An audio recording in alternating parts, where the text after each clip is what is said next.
तरफ जहां लोग उतरे हुए हैं, ये सड़कों पर उतर करके प्रदर्शन कर रहे हैं, विरोध कर रहे हैं कि अमेरिका ने जो किया, और इसके बाद मीनाक्षी कहीं ना कहीं अब आप समझिए ना कि इंटरनली किस तरह से वहां के हालात हो गए कि एक तबका जो सपोर्ट कर रहा है और एक अमेरिका का, और दूसरा तबका जो विलाप कर रहा है। तो इसका मतलब ये कि युद्ध तो एक आउटसाइड लड़ाई गया है, इंटरनली कहीं ना कहीं अब और ज्यादा हालात खराब होते हुए नजर आएंगे, क्योंकि खामनेई की मौत पर जो समर्थक हैं वो पूरी तरह से फूट फूट कर रोते हुए नजर आ रहे हैं। जब आप देखिएगा, जब सुबह ये न्यूज निकलकर सामने आई थी, ट्रंप दावा कर रहे थे ये समर्थक भी तो विलाप कर रहे हैं, बिल्कुल ये समर्थक भी तो विलाप करते हुए उतरे। ये देखिए, ये तस्वीरें जरा देखिए, और कितनी सारी तस्वीरें हमने ऐसी दिखाई है आशीष, जिसमें लोग सड़कों पर उतर करके प्रदर्शन के साथ साथ खुशियां मनाते हुए, नाचते गाते हुए नजर आ रहे हैं। तो जरा ये तस्वीरें देखिए कि किस तरीके से वो विलाप करने के लिए एकत्रित हुए हैं। ये दो तस्वीरें ये बताने के लिए काफी है कि अयातुल्लाह अली खामनेई के मौत से कुछ। अब ईरानी मीडिया की तस्वीर जरा देख लीजिए, ये न्यूज एंकर है वहां की, किस तरीके से अयातुल्लाह अली खामनेई के मारे जाने की खबर वो रोते रोते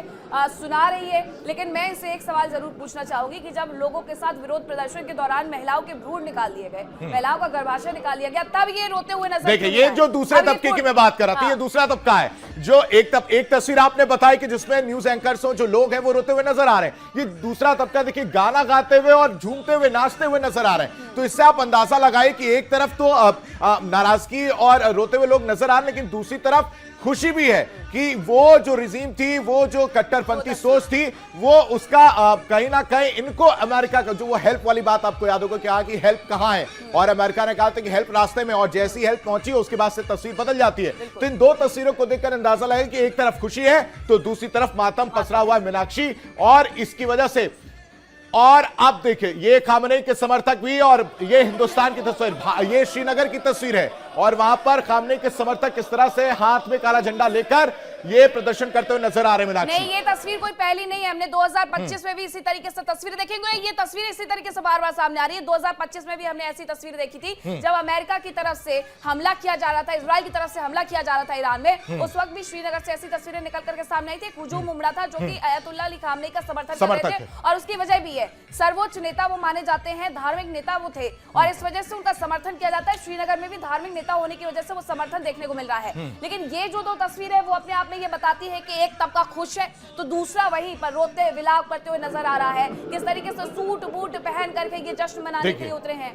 अब ये कुछ और तस्वीरें भी हम आपको दिखा देते हैं कि पब्लिक सेलिब्रेशन बताया जा रहा है। ये लोग किस तरीके से सड़कों पर उतर करके नाच रहे हैं, गा रहे हैं, कुछ लोग सड़कों पर उतर करके विलाप कर रहे हैं। और ये उस वक्त की तस्वीरें मीनाक्षी, जब हमला शुरू हो गया था तब तक ये पुष्टि भी नहीं हुई थी कि खामनेई साहब मर गए हैं या जिंदा हैं। लेकिन उससे पहले जब वो हमला हुआ, उसके बाद से धीरे धीरे लोग निकलते, सड़कों पर निकलकर सामने आए। ये वही लोग हैं जब उस सोच का, उस कट्टरपंथी सोच का विरोध करते हुए नजर आ रहे थे, और उनको उनकी आवाज को दबाने की काम जो है खामनेई की तरफ से, उनकी जो IRGC है उनकी तरफ से की गई थी। और उसके बाद से जब हमला किया जाता अमेरिका, डोनाल्ड ट्रंप साफ कहते हैं कि हम मदद कर रहे हैं लेकिन आपको ही वापस सत्ता परिवर्तन करना होगा। और उसके बाद से फिर यह तस्वीर आती है जिसमें एक तरफ खुशी है और एक तरफ मातम पसरा हुआ। मीनाक्षी, बिल्कुल, तो ये दो तस्वीरें बहुत कुछ बताती है। हमारे साथ हमारे मेहमान भी लगातार जुड़े हुए हैं। विंग कमांडर, सबसे पहले मैं आप ही से ये सवाल पूछना चाहूंगी कि इस पूरी तस्वीरों के माध्यम से, मतलब एक धड़ा तो ये है रजा पहलवी के साथ खड़ा हुआ, मैं सीधे ने कहूंगी,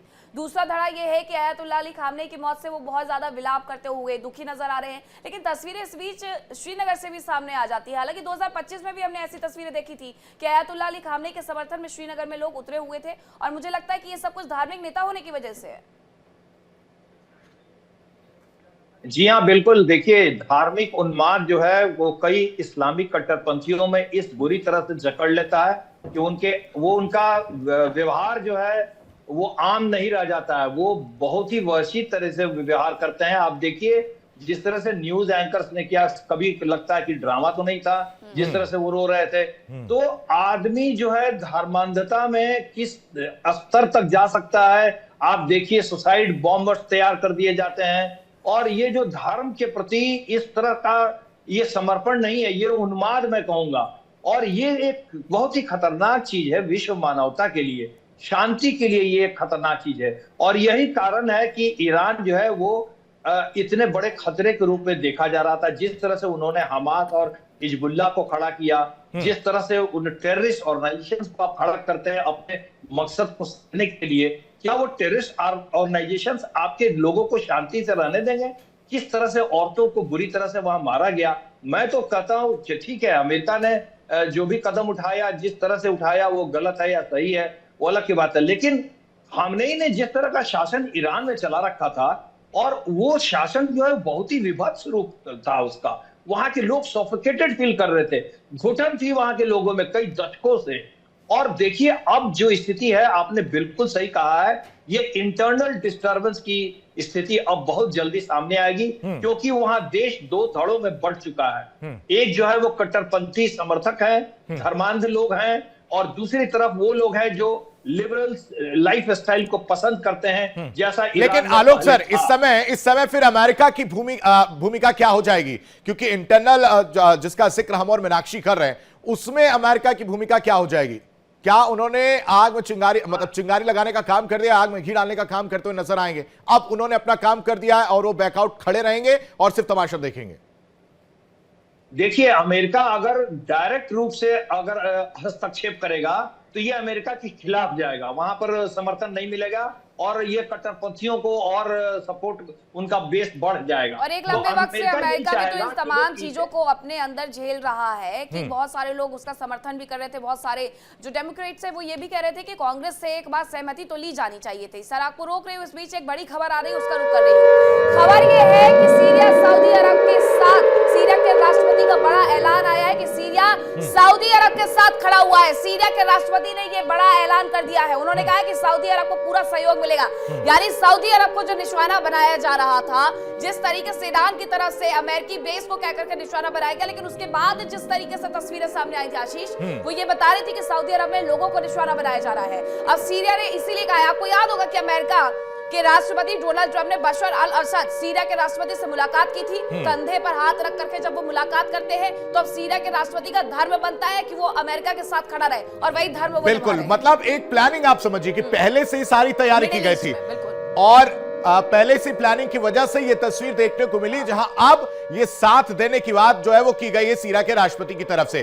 कैसे इसको देखा जाए, क्योंकि सऊदी अरब को पूरा सहयोग करता हुआ जो है सीरिया ने कहा है, तो आप इसको इस तरह से समझिए ना कि एक तरफ आप डोनाल्ड ट्रंप जो है वो प्लानिंग कर रहे होते, तमाम पूरा समय लेते, और हम लोग भी पूछ रहे होते कि कब हमला होगा लगातार, और उसके बाद से ये तस्वीर सामने आ जाती है। आलोक सर, कैसे इसको देखा जाए, किस तरह से ये जो सपोर्ट निकलकर सामने आया, क्या ये उसी प्लानिंग के तहत है जब जैसा कि जिक्र किया मीनाक्षी ने कि कंधे पर हाथ रखकर डोनाल्ड ट्रंप नजर आए थे?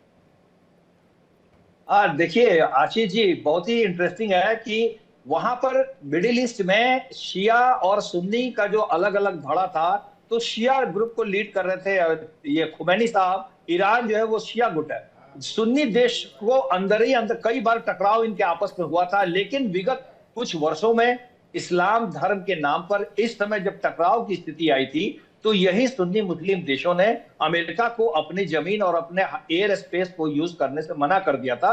उन्होंने अपनी थोड़ी सॉलिडारिटी दिखाई थी, लेकिन वहशीपन में ईरान ने जिस तरह से न सिर्फ अमेरिकी सैनिक अड्डों को बल्कि मिडिल ईस्ट के देशों के नागरिक ठिकानों पर भी आक्रमण कर दिए, मिसाइल लॉन्च किए, होटल्स पे, एयरपोर्ट्स पे, लोग वहां मारे गए। मैंने आपसे कल पूछा भी था, यही सवाल का जिक्र मैंने किया भी था कि एक तरफ अमेरिका की तरफ से ये कहा जाता रहा प्रदर्शन के दौरान कि किसी भी आम नागरिक को नुकसान नहीं पहुंचना चाहिए, दूसरी तरफ उन्हीं आम नागरिकों को संभलने का मौका तक नहीं दिया गया। हालांकि कोई खुश है तो कोई कहीं ना कहीं मातम मनाते हुए नजर आ रहा है। डॉक्टर डीके गुप्ता, अगर इन तस्वीरों के अलावा मैं बात करूं कि अभी ये कहा जा रहा है कि एक बड़ा हमला करेंगे, यानी अब ये क्या फुल स्केल वॉर शुरू होने वाला है, रिटेलिएशन इस तरीके से होगा कि जितने तमाम जगह है, कल तक तो 8 जगह पर हमले कर दिए गए थे ईरान की तरफ से, तो अभी ये दायरा और बढ़ जाएगा?